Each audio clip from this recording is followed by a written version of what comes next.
মোদিজি, আমি স্বপ্নেও কোনোদিনও ভাবিনি যে আমাকে একদিন দেশ ছেড়ে চলে যেতে হবে। আমি সব কিছুই জনগণের জন্যই করেছিলাম। আমার জন্যে আমি কিছুই রাখিনি জীবনে।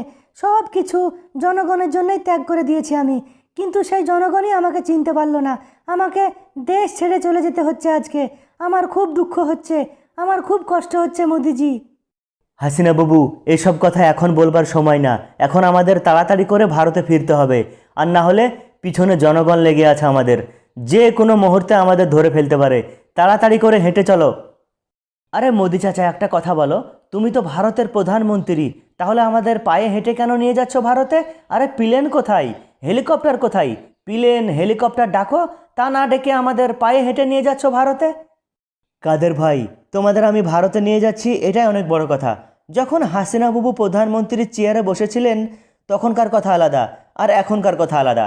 এখন তোমাদের কিছুই নেই, তোমরা এখন ফকির হয়ে গেছো। আর তোমাদের তো আবার বেশি সুখ সহ্য হয় না।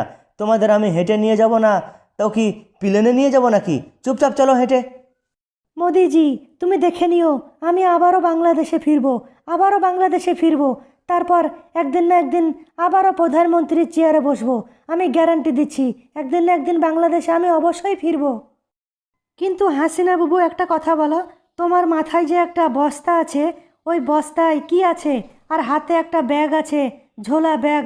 সেই ঝোলা ব্যাগে কি আছে? কি নিয়ে যাচ্ছ তুমি ভারতে? মমতাজ, তুমি বুঝবে না আমার মাথায় বস্তায় কি আছে। আমার মাথাতে যে বস্তা আছে, সেই বস্তায় আমার বাবার কিছু স্মৃতি আছে, আর বাংলাদেশের কিছু স্মৃতি আছে, আর কিছু বুক, কিছু ফাইল, এই সবগুলো আছে। আর হাতে যে ঝুলাটা দেখছো, ঝুলা ব্যাগ, সেই ঝুলা ব্যাগে পানির বোতল আছে। আর কিছুই নেই। আমি নিজের জন্য বাংলাদেশ থেকে কিছু নিয়ে আসিনি। মোদি চাচা, আর কতটা রাস্তা বাকি আছে? আর কতটা রাস্তা বাকি আছে? কাদের ভাই, এসে গেছি, আর বেশি দূর নেই, এসে গেছি। এবার কলকাতা ঢুকবো আমরা। আর ভাই, যারা ভিডিও দেখছো লাইক করো, শেয়ার করো। ভিডিওটি ভালো লাগলে চ্যানেলটিকে সাবস্ক্রাইব করুন।